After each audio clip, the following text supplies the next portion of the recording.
Alright guys, we're going to talk about some quick stretches you can do to help improve your front rack mobility and get into a better spot so that your elbows can stay up, you can keep a more vertical torso with front squats and cleans and all that other good stuff that we have a bar in front rack position for. So here's a stretch that we're going to work on getting into kind of your lats, your triceps, everything that connects all up into the back of your shoulder, near the kind of rear part of your armpit. So Dan's going to start, he's going to show us kind of how to get into the position to do the stretch.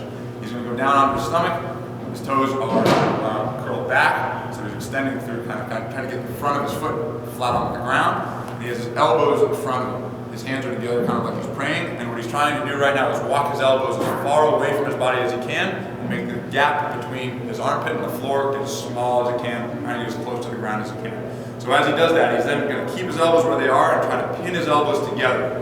The pinned elbows is where we want to be to get the most out of the stretch. Then he'll slowly try to curl himself back by curling his toes and squeezing his belly and kind of pulling himself back on the ground without actually moving his elbows. He'll feel a stretch going kind of down through the back side of his armpit into the lats and triceps, and he'll stay there for a few moments, and then he can start to slowly try and move his hands forward if he wants, so that his fingers and palms go forward towards the ground. Now if you have tighter shoulders or lats and your front rack is a tougher spot for you, you might not be able to go very far. As you saw, Dan goes maybe just about 15 degrees, 20 degrees or so, and then he comes back up. You can do that a couple of times through it. What might help into this stretch is to grab onto the stick, so that if your elbows start to pull away from each other, your hands get stuck on the stick and your elbows can't really move away from each other. It's a little bit different. So you grip it like you're doing a bicep curl and keep a closer grip tight in together. And so we can do it that way. If this, you don't feel it very much, really think about pulling yourself back onto your toes, dragging yourself almost back on the ground, but also there's another way to do this stretch that you can use a bench for,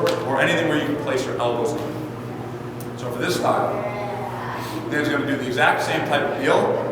He's going to put his elbows together onto the bench, and he's going to keep them as tight as he can as he pulls his body back. Now what he's going to make sure he does is maintains a neutral midline, not getting into a huge lumbar curve. So if he lets his midline go and then arches it back, that's not what we want to see. You're not actually getting more mobility into your front rack position, you're getting it from your lower back. So he's keeping him neutral midline, keeping his belly tight and working, and that's where he's going to do the same thing, kind of pulling himself back and stretching from middle, under part of his armpit, kind of thing, getting his hips as far away from his elbows as he can.